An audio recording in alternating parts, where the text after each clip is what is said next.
Hello बच्चों, welcome back to Dream Chemistry classes. Please subscribe this channel.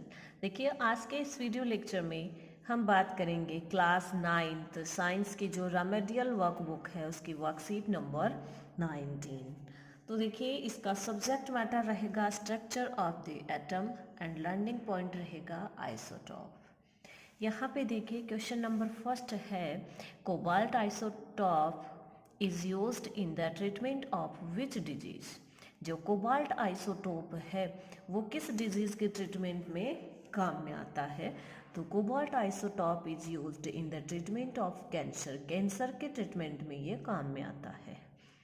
Question number 2 है explain the difference between isotope and isobars.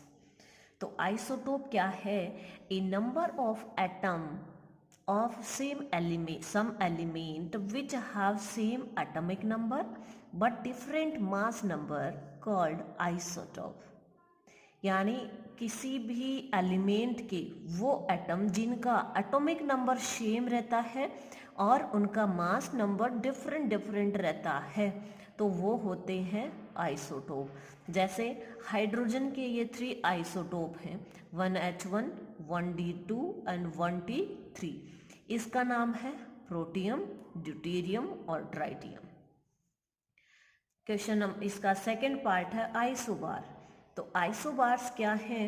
Atoms of different element. यहाँ पे atom same था but यहाँ पे जो atom नहीं sorry element same था और यहाँ पे एलिमेंट क्या है? डिफरेंट डिफरेंट एलिमेंट है with different atomic number but same mass number are known as isobars। यहाँ पे एलिमेंट डिफरेंट है, दैट मीन्स एटॉमिक नंबर भी डिफरेंट होगा और एटॉमिक नंबर तो होगा इनका डिफरेंट डिफरेंट और मास नंबर होगा इनका इक्वल इक्वल। तो वो क्या होते हैं? आइसोबार्स होते हैं। फॉर एग्जाम्पल आर्गन है और कैल्शियम है। तो दो आर्गन का एटॉमिक नंबर 18 है बट मास नंबर 40 एंड इसी तरह से कैल्शियम का एटॉमिक नंबर 20 और मास नंबर 40।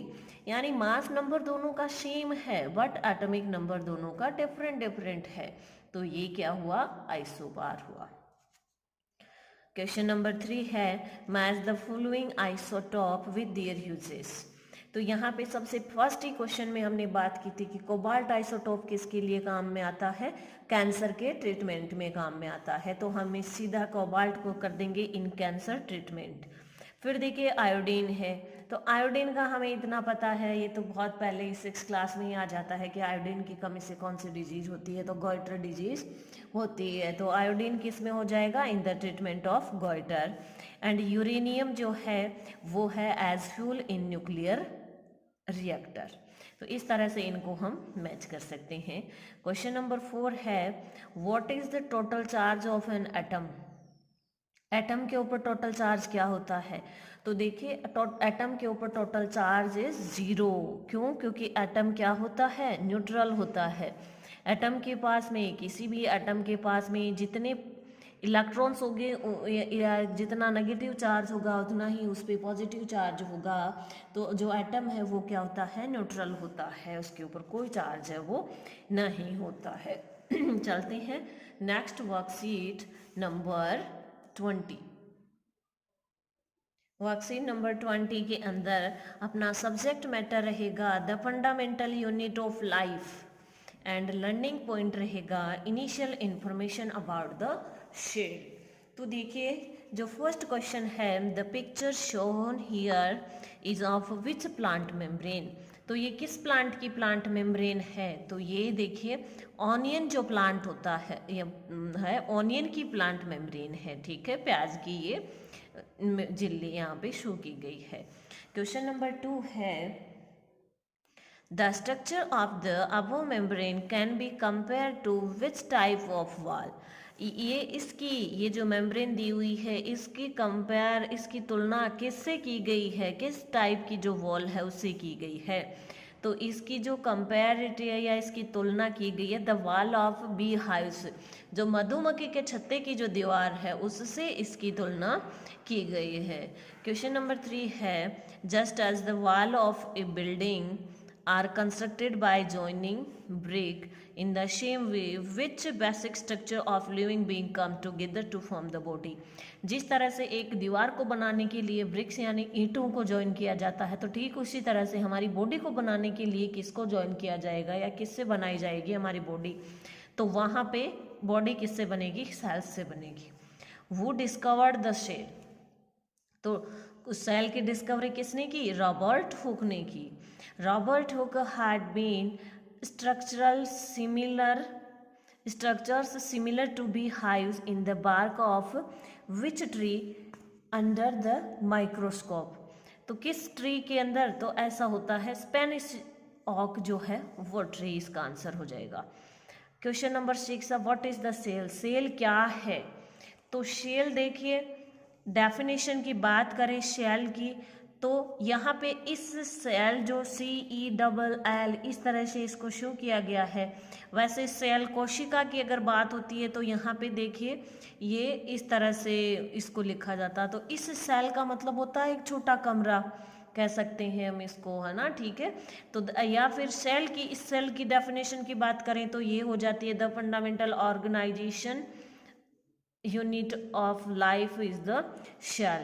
और अगर इस जो सी अगर अपन अदर वर्ड की ओर लेके चले, CELL कैपिटल में लिखा हुआ है, तो ये इस सेल का मीन्स होता है एक छोटा कमरा भी हम कह सकते हैं। ये शॉर्ट रूम, ये कोई ग्रीक वर्ड है जिसका मतलब हम ये भी लगा सकते हैं ए short room. Okay, question number 7 है what is the basic unit of living being called. तो लिविंग बीइंग की जो बेसिक यूनिट है वो क्या कहलाती है, सेल कहलाती है, कोशिका कहलाती है। ठीक है, चलते हैं नेक्स्ट वर्कशीट नंबर 21 नंबर जो वर्कशीट है इसका सब्जेक्ट मैटर है the fundamental unit of life and learning point इसका है difference between living and non living cells. तो यहाँ पे देखिए फर्स्ट क्वेश्चन है right the name of the living beings show in the following pictures. हमें ये जो पिक्चर्स दी हुई हैं इनके नाम लिखने हैं। फर्स्ट दिया हुआ है देखिए अमीबा, क्या दिया हुआ है, अमीबा दिया हुआ है, ये अमीबा का डायग्राम है। ये है देखिए पैरामीशियम का डायग्राम। अब ये वाला बॉक्स है बिल्कुल खाली पड़ा है, तो हम यहाँ पे तो क्या ही नाम लिखें। और ये देखिए ये जो डायग्राम है ये है हाइड्रा का। Next question number 2 from the pictures of question number 1 separate unicellular and multicellular living organism and tabulate them. अब यहाँ पे देखिए हमें इसका पता नहीं है कि यहाँ पे कैसा डायग्राम है, तो हम यहाँ पे यूनिसेलुलर के अंदर तो ऑर्गेनिज्म के अंदर तो हो जाएंगे अमीबा, और जो पैरामीशियम है वो क्या हो जाएंगे, दोनों के दोनों यूनिसेलुलर ऑर्गेनिज्म हो जाएंगे। क्या हो जाएंगे, यूनिसेलुलर ऑर्गेनिज्म। और मल्टीसेलुलर ऑर्गेनिज्म की अगर हम बात करें तो देखिए जिसके अंदर एक से ज़्यादा सेल्स होती हैं वो सारे क्या होते हैं, मल्टीसेलुलर होते हैं। तो अमीबा और पैरामीशियम को छोड़ करके बाकी जो भी आपको दिखते हैं वो सब क्या होते हैं, मल्टीसेलुलर ऑर्गेनिज्म होते हैं। जैसे ह्यूमन बीइंग है या फिर ये जो एनिमल्स सारे आपको दिखते हैं ये सब भी क्या है, मल्टीसेलुलर है।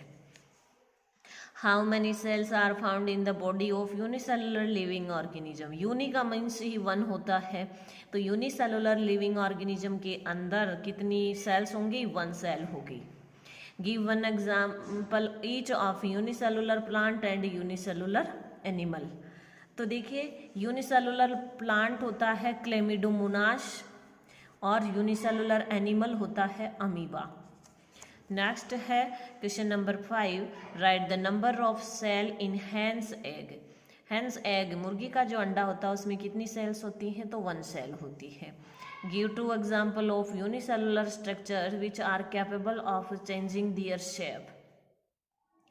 तो देखिए एक तो होता है अमीबा जो अपनी सेल को अपनी शेप को चेंज कर सकता है, और यहाँ पे देखिए और एक जो वाइट ब्लड सेल्स होती हैं वो भी अपनी शेप को क्या कर सकती हैं, चेंज कर सकती हैं। इस तरह से ये वर्कशीट 21 कंप्लीट हो जाती है। मिलते हैं नेक्स्ट वीडियो में नेक्स्ट वर्कशीट के साथ में।